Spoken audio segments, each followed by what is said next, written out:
आज मी फ्लावर बटाट्याची इतकी छान टेस्टी आणि खमंग भाजी बनवली. ही भाजी जर तुम्ही अशा पद्धतीने एकदा ट्राय केली ना, याचा आस्वाद नक्की घेऊन बघा. इतकी भारी, तोंडाला पाणी सुटणारी आणि पाहता क्षणी भूक वाढणारी अशी ही चमचमीत झणझणीत फ्लावर बटाट्याची भाजी आज मी केली. टिफिनसाठी केली आहे. सकाळच्या घाईमध्ये सुद्धा ही भाजी खूप सहजपणे तयार होती. तर बघू शकता, छान अशी ही फ्लावर बटाट्याची भाजी तयार करूया. तर इकडे पॅनमध्ये मी तेल तापत ठेवले. त्यानंतर मी इकडे एक मोठं बटाटा सोलून स्वच्छ धुवून मग छोटे छोटे असे तुकडे केलेले आहेत आणि पाण्यात ठेवले आहेत. त्यानंतर इथे फ्लावर घेतलेला आहे, हा सुद्धा स्वच्छ धुवून घेतलेला आहे आणि असे मोठे मोठे असे तुकडे केलेले आहेत.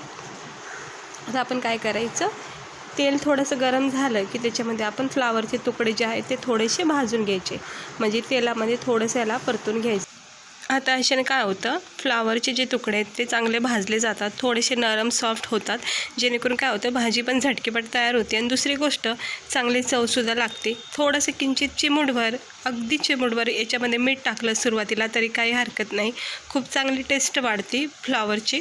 तर आता थोडंसं मी याला भाजून घेतलेलं आहे, बघू शकता. जास्त काही भाजायचं नाही, थोडंसं याला असा तांबूस रंग आला ना, म्हणजे थोडासा लालसर रंग आला की लगेच काढून घ्यायचं.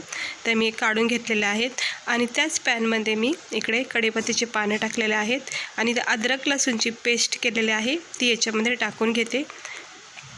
हे बघू शकता, ह्याच्यामध्ये आपण काही असं वाटण करणार नाही, शेंगदाणे वगैरे काही लावायचं नाही आहे.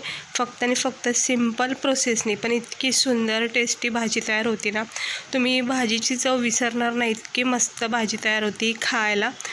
आता मी अद्रक लसूण चांगलं गरम तेलामध्ये पण मंद आचेवर परतून घेते.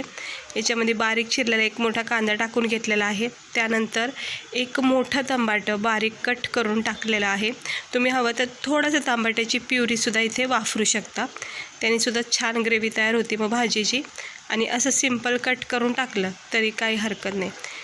हे असं परतून घेतले की छान अद्रक लसूणचा पेस्ट याच्यामध्ये सेट होऊन जातो आणि मग भाजीला खूप चांगली चव येते.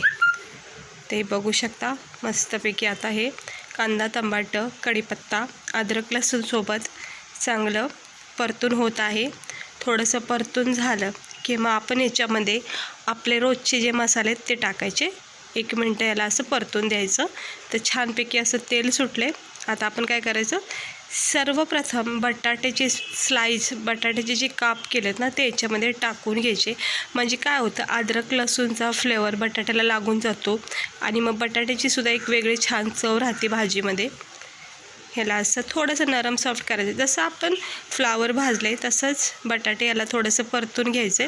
काय होतं, बटाटे कच्चे राहतात भाजीपेक्षा, त्यामुळं थोडेसे नरम सॉफ्ट पण होतं. आता याला चांगली स्टीम भेटलेली आहे, परतून घेतले. एक अर्धा मिनिट याला परतून घ्यायचं. आता याच्यामध्ये आपण मसाले टाकायचे. तर इकडे मी 2 चमचे, छोटे चमचे ते लाल तिखट टाकलेलं आहे. हळद टाकते, आवडीनुसार तुम्ही इकडे लाल तिखट कमी जास्त करू शकता. तर फक्त हळद आणि लाल मसाला टाकूनच मी हे मसाले हे कांदा टमाट्यासोबत तेलामध्ये थोडंसं परत एकदा फ्राय करून घेते. कारण की बटाटे खाता वेळेस ना इतके छान लागतात ना, कारण मसाल्याचे अद्रक लसूणची याला चांगली कोटिंग भेटलेली असते. म्हणजे प्रत्येक बाईट्समध्ये मसालादार असा बटाटा आपल्याला खाता वेळेस लागतं. तर बघू शकता सुंदर असं तेल सुटलेलं आहे आणि बटाट्याला छानपैकी कोटिंग झाली मसाल्याची. आता हे आपण भाजलेलं, मिठामध्ये भाजलेलं फ्लावर टाकून घ्यायचं.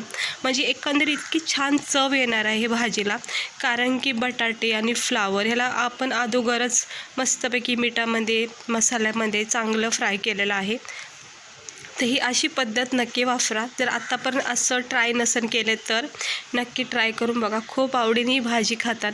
नेहमीच्या फ्लावर बटाट्यापेक्षा ही भाजीची चव वेगळी लागेल. आता याच्यामध्ये 1 धना पावडर टाकायचं, 1 चमचा धना पावडर टाकायचा, एक अर्धा चमचा स्पायसी गरम मसाला टाकायचा आणि त्यानंतर आपण इथे टाकणार आहोत हळद. मला वाटते टाकली सुरुवातीला, तर गरम मसाला, धना पावडर आणि चवीनुसार मीठ टाकून घ्यायचं आहे आणि मग परत एकदा व्यवस्थित त्याला मिक्स करून घ्यायचं आहे. बघू शकता ह्या भाजीला अजिबात पाण्याची आवश्यकता लागत नाही.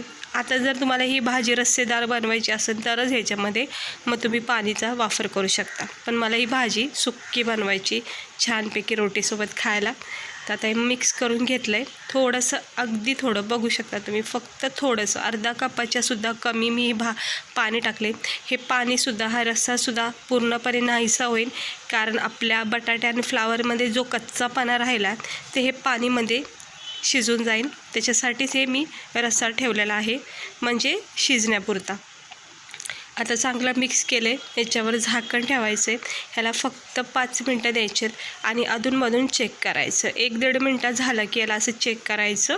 बघू शकता मस्त अशी उकळी फुटलेली आहे आणि जे आपण पाणी वापरले त्यामुळं चांगले आपले फ्लावर बटाटे पूर्ण मसाल्यामध्ये व्यवस्थित शिजत आहेत. परत एकदा झाकण ठेवते आणि परत एकदा 1 मिनटानंतर चेक करते. तर आता इकडे बघू शकता तुम्ही भाजीचा टेक्स्चर खूप सुंदर झाला आहे. तेल सुटलेलं आहे आणि छान मस्त आपली रस्सेदार तरीबाज आपली ही फ्लावर बटाट्याची चमचमीत झणझणीत भाजी खाण्यासाठी तयार झाली आहे. आता भाजीला थंड करते आणि वरून थोडीशी हिरवी कोथिंबीर टाकायची आहे. तुम्ही तेल बघू शकता किती छान सुटलेलं आहे. भाजी इतकी दिसायला सुंदर वाटायला लागली आहे. तर आता ह्याला थंड करून घेते. ही अशी भाजी नक्की एकदा ट्राय करा. तर आपली भाजी झाली आहे तयार खाण्यासाठी. ही एकदा तुम्ही भाजी खाऊन नक्की बघा. पुरीसोबत इतकी भारी लागते ही भाजी. अगदी तुम्हाला असं वाटेल तुम्ही लग्नातल्या पंक्तीतली भाजी खातात फ्लावर बटाट्याची. इतकी सुंदर टेस्ट येतो या भाजीला. नेहमी तुम्ही आवडीने खाता ही भाजी बनवून. तर अशी नक्की ट्राय करा. चला आपण प्लेटमध्ये याला काढून घेऊया. थोडीशी थंड करून घेते. वरून परत एकदा थोडी कोथिंबीर टाकते, कारण अशा भाजीमध्ये ना कोथिंबीर चांगली टाकायची, ज्याने काय होतं दिसायला पण चांगले वाटते आणि खात्या वेळेस पण मस्त वाटतं. मग हे बघू शकता आता भाजी झाली थंड. आता मी प्लेटमध्ये काढून घेते. हे बघा किती छान आपल्या भाजीचा रंग आला आहे. किती सुंदर आपली ही भाजी दिसत आहे आणि पाहता क्षणी तोंडाला पाणी सुटले. इतकी मस्त चमचमीत झणझणीत आणि अशी तरीबाज म्हणजे मस्त तेल सुटलेली भाजी ही तयार झालेली आहे खाण्यासाठी. तर नक्की ट्राय करा. आवडली असेल तुम्हाला ही आजची रेसिपी फ्लावर बटाट्याची भाजी. गरमागरम भाकरीसोबत किंवा पुऱ्यासोबत नाही ही भाजी खूप भारी लागते. सिंपल प्लेन राईससोबतसुद्धा तुम्ही याला खाऊ शकता, किंवा रात्रीच्या जेवणामध्ये जर तोंडीला काय भेटत नसेल भाजी तर ही नक्की ट्राय करा. चला भेटते मी तुम्हाला पुढच्या व्हिडिओमध्ये एका नवीन रेसिपीसह.